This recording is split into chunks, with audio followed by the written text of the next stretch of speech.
नमस्कार, कसे आहात सगळे। फोटोवरून तुम्हाला समजलं असेल की आज आपण काय बनवणार आहोत। आज आपण बनवणार आहोत पालकचे भजी। पालकची चमचमीत भजीची रेसिपी काय आहे तर नक्की बघा। बाउल घ्या, त्याच्यामध्ये 3 ते 4 चमचे बेसन घालून घ्या।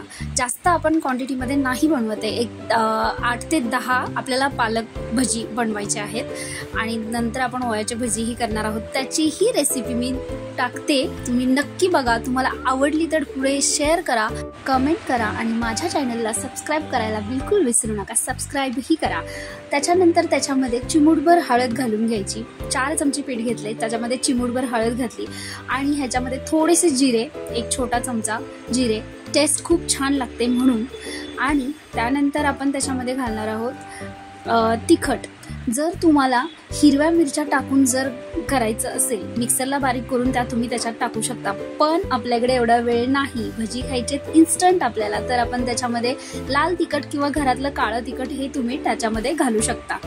चवीनुसार घातले, जास्त पण तिखट नको, कारण ओवा हा तिखट असतो, आपण त्याच्यामध्ये ओवाही घालणार आहोत। तर आजी आपली कसं सांगते की हाताने चुरून ओवा घालायचा, म्हणजे वास असा त्याचा खूप छान, स्मेल खूप छान येतो, त्याच्यामुळे असा सुगंध दरवळला पाहिजे, तसं करून मी त्याच्यामध्ये टाकत आहे। आणि हे ओवा मी टाकलेला आहे। त्याच्यानंतर चवीनुसार, चवीपुरतं त्याच्यामध्ये अर्धा टीस्पून आपण नमक घातलेलं आहे, म्हणजे मीठ घातलेलं आहे। त्यानंतर आपल्याला त्याच्यात घालायचा आहे खायचा सोडा, थोडासाच घाला, जास्त नको, कारण भजी खूप फुगतात। झालं, आणि हे आता ही माझी सामग्री टाकून झालेली आहे। त्याच्यानंतर मी हे मिक्स करून घेते। मिक्स करून झाल्यानंतर थोडंसं पाणी घालून आपल्याला ते बॅटर मिक्स करायचं आहे। हे बघा, गाठ वगैरे झाली नाही पाहिजे, त्याच्यामध्ये गाठी नाही झाल्या पाहिजेत, असं बारीक करून घ्यायचं। 2 मिनिटासाठी सेटला ठेवायचं। त्यानंतर हे मस्त पालक मी असं 8 ते 10 आहेत, स्वच्छ धुवून घेतलेत। कढई ठेवलेली आहे गरम करायला तेल। आहा, आता आपल्याला करायचे आहेत पालक भजी। आणि हे पालक घेतलं मी आणि त्याच्यामध्ये डीप केलं बॅटरमध्ये, मस्त असं डीप करून घ्यायचं, किंवा तुम्ही चमच्याने सुद्धा त्याच्यावरती सोडू शकता आणि मग आतमध्ये सोडू शकता। तर मी असं हे डीप करून घेतेय, मस्तपैकी तुम्हाला दाखवतेय। एका मी जास्त भजी नाही टाकत आहे, एक टाकून करून मी तुम्हाला दाखवते, कारण एका हात माझा आहे फोन आणि मी एका हाताने भजी करत आहे।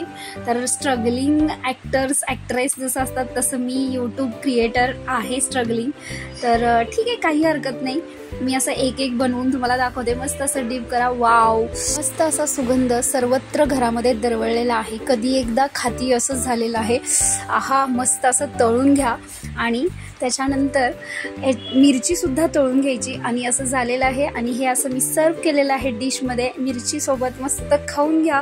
तुम्हाला माझी रेसिपी कशी वाटली मला कमेंटमध्ये नक्की सांगा। आवडली असेल तर पुढे नक्की शेअर करा आणि माझ्या चॅनलला सबस्क्राइब करायला बिलकुल विसरू नका। माझ्या चॅनलला सबस्क्राइब करा, बेल आयकॉन बटन दाबा, जेणेकरून तुम्हाला नवनवीन रेसिपीज भेटतील। धन्यवाद।